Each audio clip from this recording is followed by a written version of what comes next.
Next up, we have Lifemote Networks. Please welcome them on stage.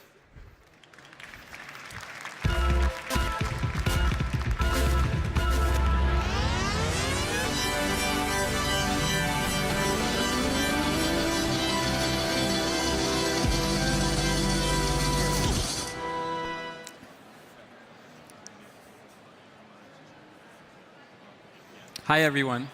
I'm Eren, CEO and co-founder of Lifemote, where we're fixing home Wi-Fi using AI. So more than half the homes in Europe have access to 100 megabits or more of broadband internet. This is quite fast. 3 out of the 4 fastest countries in the world are in the Nordics. We have found, however, that users get these high speeds for less than 40% of the time they're home. Typical user will call their ISP about twice a year. We've probably all been there, done this. About half of these are to complain about connectivity, which today usually means Wi-Fi. A Wi-Fi call is a brutal affair that usually takes about half hour. The call center agent just sort of tries things, reboots the modem, maybe changes the channel. They eventually run out of options, and they either just replace the modem or dispatch a tech who ends up doing the same thing. We have found that more than 80% of modems replaced in this fashion are not broken, and after basic tests will be sent right back out into the field, just delaying the problem. Wi-Fi is not magic, although I'm sure it does seem that way to a lot of people who work with it. All you need to do is configure the software on the Wi-Fi devices correctly after you have deployed the correct hardware. Our team working on this is comprised of veterans and passionate developers. My co-founder Barış and I each have more than 15 years of experience in telecoms. The team has spent more than 5 years together as flatmates, lab mates, and office mates, and we're a group of Wi-Fi cloud and AI experts. Now, this is a fairly uncommon mix that has allowed us to build our core product, which gathers information continually from modems in the field, along with the call center, and takes this up into our cloud, where all the data is processed every day to generate insights and predictors for the ISP to analyze and fix problems, often before the users even know they are there. The real magic starts to happen when the call center can provide supervision into our algorithms. Through a series of generated specific questions generated specifically for that household, we can validate or invalidate our hypotheses so that our algorithms, our machine learning starts getting better, and we can actually project high-impact fixes to the entire population.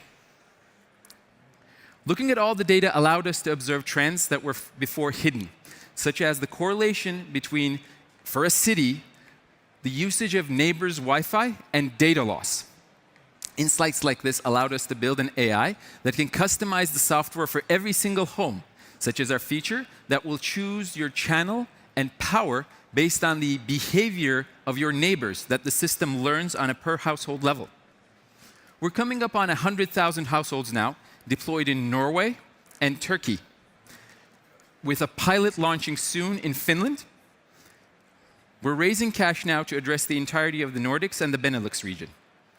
In the first year that we've been deployed, we've been able to reduce calls to our pilot ISPs by 10%. This is before the full system has kicked in for the entire year.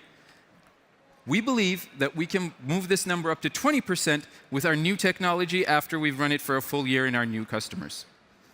The system is live now for a specialized view for the customer center, which allows us to do a one-call resolution. 30% of customers who call the ISP will call again within the same month. This means not only was their problem not solved, but there were other people whose problem was not solved, but who didn't call a second time, but instead turned to another ISP. This is very critical for ISPs this coming year. We also have specialist view, where we can escalate problems that the call center agent cannot themselves fix, and specialists within the ISP organization or ours can actually address the problem.